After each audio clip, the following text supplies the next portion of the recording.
ভোটের ট্রেন যখন দেখতে দেখতে ৩৯টা স্টেশন পার করলো, তখন বিদায় নিল গণঅভ্যুত্থান সহ নানা ঘটনার জন্ম দেয় একটি বছর।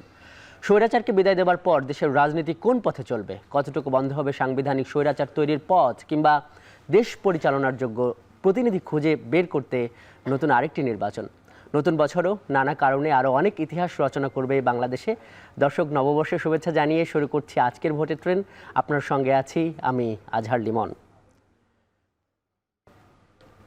প্রতিদিনের মতো আজকে শুরুতে দেখে নেব যে রাজনীতির মাঠে ভোট নিয়ে কোথায় কি আলোচনা হয়েছে, এরপর এর উপর করব আলোচনা। আমরা যেটি দেখছি যে আজও এই ভোট নিয়ে কথা বলেছেন সরকারের প্রতিনিধি এবং রাজনৈতিক দলের নেতৃবৃন্দরা। আমরা দেখছি যে পরিবেশ উপদেষ্টা সৈয়দ রিজওয়ানা হাসান উনি বলেছেন যে আওয়ামী লীগ নিষিদ্ধের ব্যাপারে সরকারের ভেতরে আলোচনা হয়নি, নির্বাচনে অংশ নেবে কিনা তা দল ও নির্বাচন কমিশন ঠিক করবে। সাংবাদিকরা ওনাকে প্রশ্ন করেছিলেন, এর প্রেক্ষিতে উনি বলেছেন, উনি আরও যে কথাগুলো বলেছেন সেটি হলো যে এই নতুন বছরে সরকারের অগ্রাধিকার হলো এই গণহত্যার বিচার করা, এরপর উনি বলেছেন সংস্কার, এবং এরপর নির্বাচন একটা রোডম্যাপ দেওয়া। বিএনপির ভারপ্রাপ্ত চেয়ারম্যান তারেক রহমান উনি বলেছেন যে নির্বাচন নাকি সংস্কার, এমন প্রশ্ন করা কুমতলবের ইঙ্গিত। সংস্কার এবং নির্বাচন উভয় প্রয়োজন। যারা জনগণের মুখোমুখি হতে ভয় পাচ্ছে তারাই নির্বাচনে বাধা সৃষ্টি করছে। দেখছি যে একই দলের মহাসচিব মির্জা ফখরুল ইসলাম আলমগীর ওনারও বক্তব্য পাচ্ছি, সংস্কারের নামে গণতন্ত্রের পথ রুদ্ধ হয় এমন কিছু বিএনপি চায় না, আর চলমান সংকটের একমাত্র সমাধান নির্বাচন। জাতীয় পার্টির চেয়ারম্যান জে.এম. কাদের কথা বলেছেন, উনি বলেছেন সুষ্ঠু সংস্কার এবং নির্বাচন নিয়ে জাতীয় পার্টি শঙ্কিত। আমরা এসব বিষয় নিয়েই আমাদের সঙ্গে যুক্ত হওয়া অতিথির প্রতিক্রিয়া নেব। দেখছেন ভোটের ট্রেন। ভোটের মাঠের আজকে আলোচিত বিভিন্ন বিষয় নিয়ে এখন আমরা অতিথির প্রতিক্রিয়া নেব। আমাদের সঙ্গে যুক্ত আছেন খেলাফত মজলিসের নায়েবে আমির মাওলানা আহমদ আলী কাশেমি। আপনাকে স্বাগত জানাচ্ছি আজকের ভোটের ট্রেনে।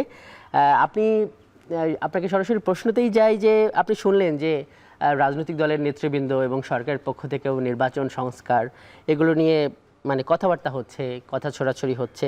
আপনার কাছে যে প্রশ্নটা রাখতে চাই, এই যে মির্জা ফখরুল ইসলাম আলমগীর বলছেন যে চলমান সংকটের একমাত্র সমাধান নির্বাচন, আপনারা খেলাফত মজলিসও এটা মনে করে কিনা? আরেকটা হলো যে বিএনপির আরেকজন নেতা যে বললেন যে সংস্কার নাকি নির্বাচন, এই প্রশ্ন তোলাটাই এক ধরনের কুমতলব।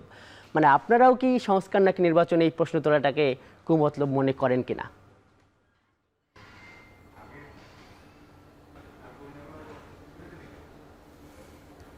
জি, আপনাকে ধন্যবাদ এবং আপনার সাথে আজকে আমাদের সাথে যুক্ত দর্শক শ্রোতা সবাইকে ধন্যবাদ দিয়ে আমার কথা শুরু করছি। সেটা হলো যে নতুন বৎসর শুরু হয়েছে। আমরা গত জুলাই এবং আগস্ট মাসে বাংলাদেশের একটা অভ্যুত্থানের মাধ্যমে অন্তর্বর্তীকালীন সরকার প্রতিষ্ঠিত হয়েছে। এই সরকারের কাছে জনগণের বা রাজনৈতিক দলের সবারই তো একটা প্রত্যাশা থাকবে, এবং প্রত্যেক দল এবং প্রত্যেক জনগণ বিভিন্নভাবে তাদের প্রত্যাশার কথা তাদের কাছে জানাচ্ছে। তো কেউ মনে করতেছে যে সংস্কার, আর কেউ মনে করতেছে যে নির্বাচন। আমরা জানতে চাচ্ছি যে আপনারা কোনটা ভাবছেন, সংস্কার নাকি নির্বাচন? সংস্কার। শুনেন, ইয়েস নট প্রশ্নের উত্তর তো আমি দিচ্ছি না, আমি বলছি আপনার কথার উত্তর দিচ্ছি আমি। সেটা হলো যে একটা সুষ্ঠু নির্বাচনের জন্য এই সরকারের একটা নির্বাচনী পরিবেশ তৈরি করার জন্য যা যা সংস্কার করা দরকার এটা তাকে করতে হবে, এবং সব কাজেই নির্বাচিত সরকার ছাড়া অনেক কাজেই করাটা এই সরকারের পক্ষে সম্ভব হচ্ছে না, এটা আমি মনে করি। সেজন্য নির্বাচিত জনপ্রতিনিধিদের হাতে ক্ষমতা হস্তান্তর করার একটা মাধ্যমই তো যে নির্বাচন করা। সুতরাং রাজনৈতিক দলগুলা বিগত 16 বছর যাবৎ বলতে গেলে যে এই দেশে তারা কোনো নির্বাচন দেখে নাই এবং জনগণের ভোটের অধিকার ছিল না।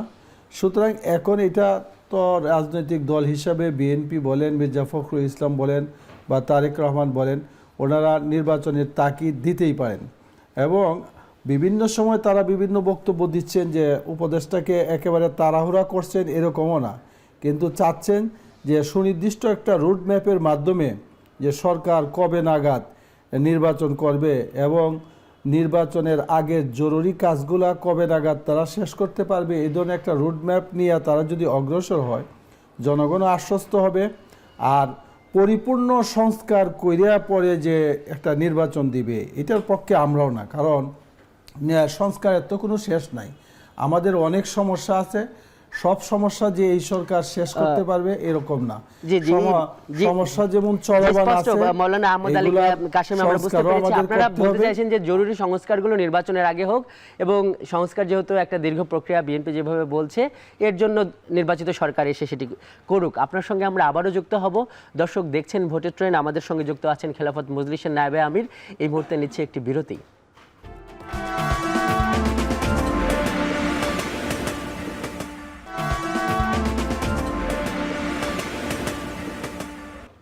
বিরতির পর ফিরে এলাম। আজকের এই ভোটের ট্রেনে আমরা সমসাময়িক বিষয় নিয়ে আলোচনা করছি। আমাদের সঙ্গে যুক্ত আছেন অতিথি, দেখছেন ভোটের ট্রেন। আলোচনার জন্য আজকের ভোটের ট্রেনে আমাদের সঙ্গে যুক্ত আছেন খেলাফত মজলিসের নায়েবে আমির মাওলানা আহমদ আলী কাশেমি। উনি আমাদের সঙ্গেই আছেন। কাশেমি ভাই, আমরা বিরতির আগে আপনার কাছে একটা বিষয় নিয়ে আলোচনা করছিলাম, যেটা মানে সব রাজনৈতিক দল যে বিষয়ে অন্তত একমত আমরা দেখছি, যে জরুরি সংস্কার শেষে নির্বাচন প্রয়োজন। কিন্তু আপনার কাছে কি মনে হয় না যে জরুরি সংস্কার কোনগুলো, এটা নিয়ে সরকারের রাজনৈতিক দলগুলোর মধ্যে একটা দূরত্ব আছে, এই কারণেই মানে কেমন একটা অবিশ্বাস কিংবা এই কুমতলব এই ধরনের ব্যাপারগুলো আসছে? কি মনে হয় আপনার?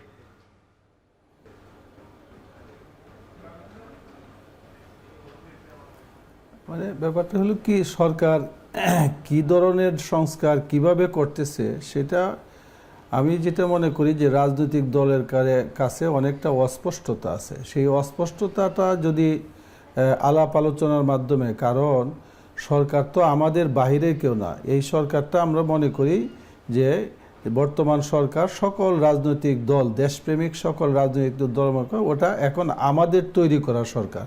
সুতরাং সরকারের তার সুবিধা অসুবিধাগুলো রাজনৈতিক দলগুলোর সাথে মত বিনিময় করতে পারে, এবং তারা পরামর্শ নিয়ে যে কি পরিমাণ আমাদের সংস্কার এই সময়ের মধ্যে আমরা করতে পারবো।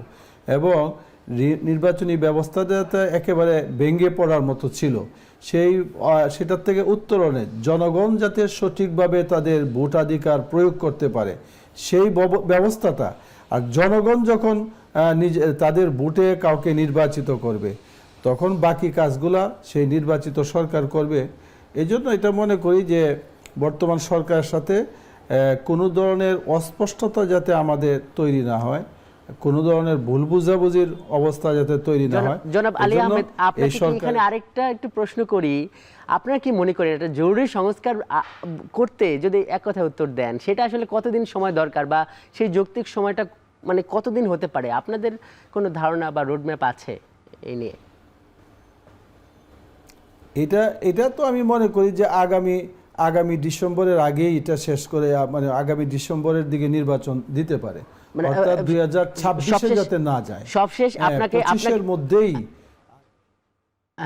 সবশেষে আপনাকে একটা শেষ যে প্রশ্নটা, সেটা হলো যে সবসময় আমরা এই যে ইসলামী দলগুলোকে, অনেকগুলো ইসলামিক দল বাংলাদেশের মাটিতে আছে, তাদের যে একটা রাজনীতির মাঠে যেরকম একটা হাইপ যেটা বলা যায়, কিন্তু আইনসভায় সবসময় যে আমরা এটা নিয়ে কাজ করি সেই ধরনের কোনো প্রতিনিধিত্ব নাই। এইবারে যেটা দেখা যাচ্ছে সেটা হলো যে আপনার একটা জোট করা একটা গুঞ্জন শোনা যাচ্ছে।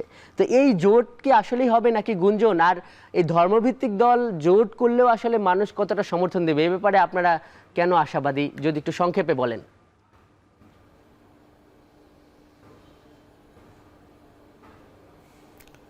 জোট নির্বাচনের আগে এটা হইতে পারে নির্বাচনী জোট।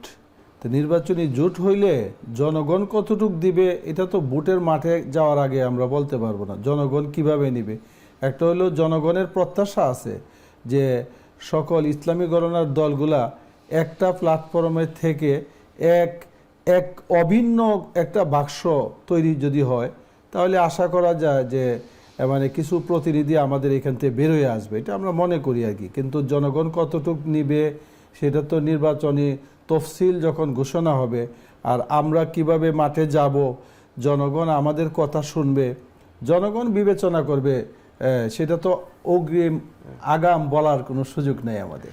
মৌলানা আলী আহমেদ কাশামি, আজকের ভোটের ট্রেনে আমাদের সঙ্গে যুক্ত হওয়ার জন্য আপনাকে অনেক অনেক ধন্যবাদ। দর্শক দেখছেন ভোটের ট্রেন, নিচ্ছে একটি বিরতি।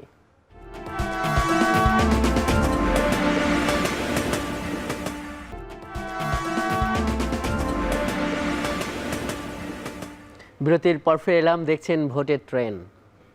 আজকের ভোটের ট্রেনের এই অংশে আমরা জানাবো সংসদীয় আসন পরিক্রমা। আজকে জানাবো বগুড়া 4 আসনের তথ্য। আমরা দেখছি যে এই আসনের সীমানা হলো কাহালু এবং নন্দীগ্রাম উপজেলা। মোট ভোটার আছে 3,12,081 জন। 2023 সালের তথ্য অনুসারে পুরুষ ভোটারের সংখ্যা 1,54,258 জন, নারী ভোটার আছেন 1,57,823 জন। আজকের ভোটের ট্রেনে এতক্ষণ সঙ্গে থাকার জন্য ধন্যবাদ।